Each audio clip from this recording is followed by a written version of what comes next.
Lucas 24. Estamos no terceiro culto desse entendimento. Deus vai nos abençoar. Quarto culto, né? Deus vai nos abençoar bastante. Lucas é o terceiro livro do Novo Testamento. É Mateus, Marcos, Lucas.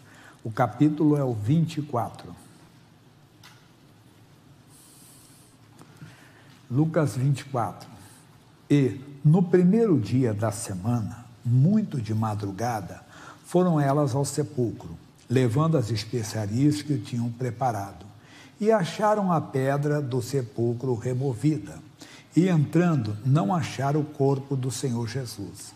E aconteceu que, estando ela perplexa a esse respeito, eis que pararam junto dela 2 varões com vestes resplandecentes. Primeiro nós devemos entender o que elas estavam fazendo ali, levando especiarias no corpo. Era uma cultura, um costume aprendido no Egito. Às vezes nós aprendemos algumas coisas nesse mundo, mesmo vindo para o Evangelho, nós continuamos a praticar. Mas não é assunto para hoje não, só para você entender. Elas estavam como praticando uma coisa que era costume entre eles, era a cultura deles. E elas foram então ali, vamos dizer, visitar o corpo, levando as especiarias. De repente, elas viram que a pedra estava removida. 2 seres com vestes resplandecentes. Quem eram? Os anjos de Deus. E estando elas muito atemorizadas e abaixando o rosto para o chão, reverência, eles lhe disseram: por que buscai entre o vivente entre os mortos? Talvez sejamos nós também. Estamos buscando Jesus aonde? Onde nós estamos buscando o Senhor? Nós devemos buscar Jesus no único lugar que nós vamos encontrá-lo. Aonde? Nas Escrituras. Deixa o Lucas, vamos para João, capítulo 5, versículo 39. 5:39. Jesus falando: examinais as Escrituras, porque vós cuidais ter nela a vida eterna. A palavra vida eterna é zoé, que é a própria vida de Deus, ou a vida do tipo de Deus. Mas o finalzinho que é importante para nós agora. E são elas que de mim testificam. Então você não vai encontrar o Senhor em outro lugar, você vai encontrar aqui na palavra. Você pode encontrar um grande escritor sagrado, um autor santo, um homem de Deus. Mas se ele não fundamentar a ideia dele, o parecer dele nas Escrituras, esqueça. Ele tem que estar aqui. É aqui que você encontra o Senhor. Qualquer livro, de qualquer autor evangélico, se ele não estiver baseado, fundamentado no que Deus diz, esqueça, é aqui que você encontra. Um pregador disse: eu tive um encontro maravilhoso com Jesus, e ele falou profundamente no meu coração, e a igreja, aleluia, amém, achando que era alguma coisa, né? Uma coisa sobrenatural. Ele disse: não, eu estava lendo a Bíblia, Deus falou comigo. Né? E é aqui que realmente Deus fala. Um pouco ainda em João, capítulo 14, não dei nos outros cultos. Capítulo 14, versículo 6. Jesus disse-lhe: eu sou o caminho e a verdade e a vida. Ninguém vem ao Pai senão por mim. Então Jesus está aqui, irmão. Você não vai encontrar o Pai em outro lugar. É só em Jesus, que é a palavra de Deus. Então, vamos voltar lá no Lucas. Aí ele diz então: não está aqui, mas ressuscitou. Versículo 6 do capítulo 24. Mas lembrai-vos como vos falou, estando ainda na Galileia. Nós esquecemos do que ele nos falou, irmão. Estamos enfrentando um diagnóstico de uma doença terrível. Agora mesmo eu atendi uma pessoa até fora do país que está com problema de saúde. Mas esquecemos que para Deus não há impossível. Mas apareceu isso, apareceu aquilo. Ontem eu li aqui, eu tive um testemunho de uma senhora. Quando você fala tuberculose, você pensa logo em quê? Pulmão, tosse, né? Isso aí que pensamos, né? Tem tuberculose nos olhos. Eu não sabia tuberculose nos olhos. Eu sou leigo, o médico, a pessoa que estuda essa parte, sabe? Tem uma tuberculose que atinge não sei o que dos olhos. Ela falou ontem, depois eu vou pegar mais o testemunho dela. Ela via como se fossem umas moscas passando assim, né? E ontem ela ficou curada, que ela não sentia mais isso. Mas então tem cada doença aí terrível. E quando a pessoa recebe um diagnóstico desse, ela esquece o quê? Esquece que para Deus nada é impossível. Mas nós esquecemos. Esquecemos quando somos ofendidos por alguém, e falarei mais na outra parte, que a nossa luta não é contra a carne e o sangue. E somos contaminados, então, por sentimentos que não provêm de Deus, ficamos com medo, ficamos apavorados, porque esquecemos. Mas por que esquecemos? Vamos falar.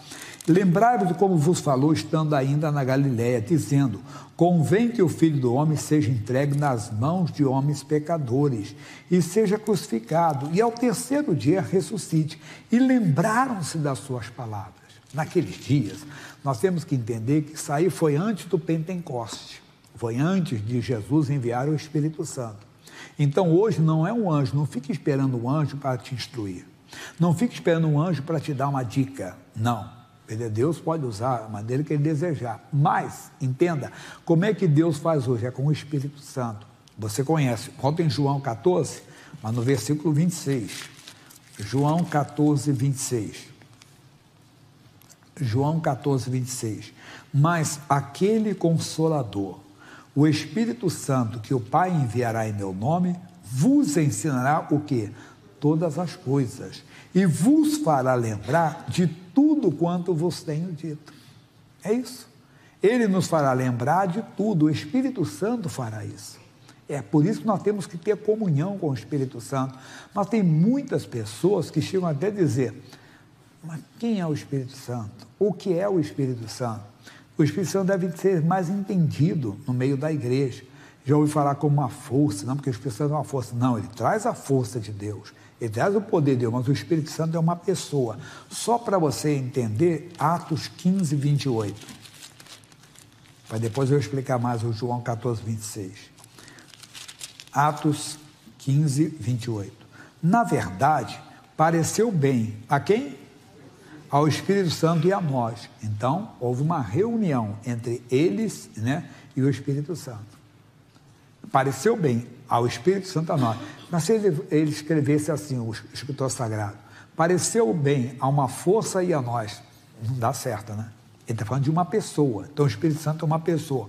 Um escritor, um pastor, ele escreveu: bom dia, Espírito Santo. Eu falo: boa tarde, Espírito Santo, boa noite, Espírito Santo. Nós temos que ter comunhão com o Espírito Santo. Aí ele diz: não vos impor encargo algum, senão essas coisas necessárias, mas não é para hoje. Só para mostrar que é uma pessoa. Então, 14, 26, ele diz: mas aquele Consolador, o Espírito Santo, que o Pai enviará em meu nome, vos ensinará todas as coisas e vos fará lembrar de tudo quanto vos tenho dito. Aquele testemunho que vocês já ouviram, e muitos daqui na igreja já receberam, que é a respeito de um homem que tinha uma doença grave no coração, o coração dele inchado, da cintura para baixo, paralítico, e ele ficou curado com 16 anos, lendo a Bíblia. Um ano depois, os sintomas voltaram, as pernas ficaram fracas, já não sentia mais as pernas, e o coração, a palpitação batendo forte. E ele lembrou dos sintomas do passado, se voltou tudo. Mas ele estava conformado com a morte, porque era um cristão.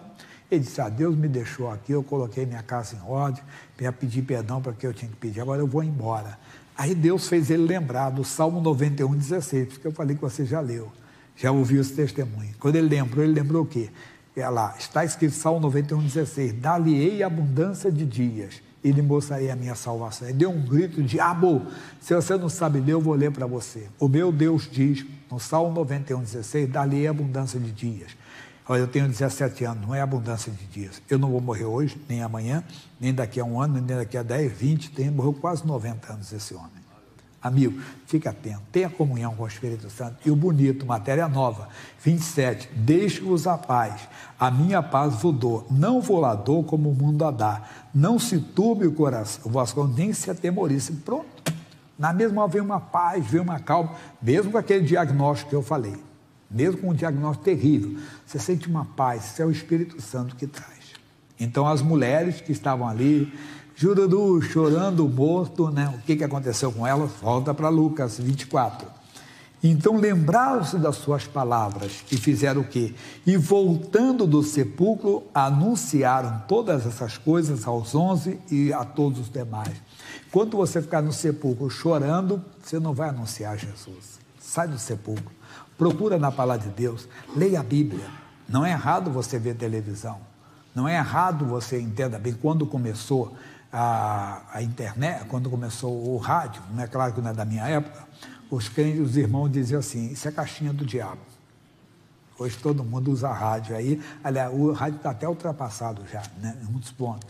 Depois vê a televisão, muitos viram isso aí, televisão é do diabo, né, e apareceu. Depois na internet vem a mesma coisa. Não, você tem que saber reter o que é bom, né, saber reter o que é bom, tem que ter discernimento. Mas o que eu estou dizendo, não fique só ali, porque aí você pode ficar no sepulcro. Aprenda a examinar as Escrituras, conhecer mais de Jesus e ter comunhão na oração, falar com o Espírito Santo, falar com o Pai em nome de Jesus, pedindo: eu quero ser dirigido pelo Espírito Santo, eu quero ter comunhão. Quando você tiver uma dificuldade, ele vai lembrar do que você já ouviu. E se você não ouviu, ele vai te ensinar.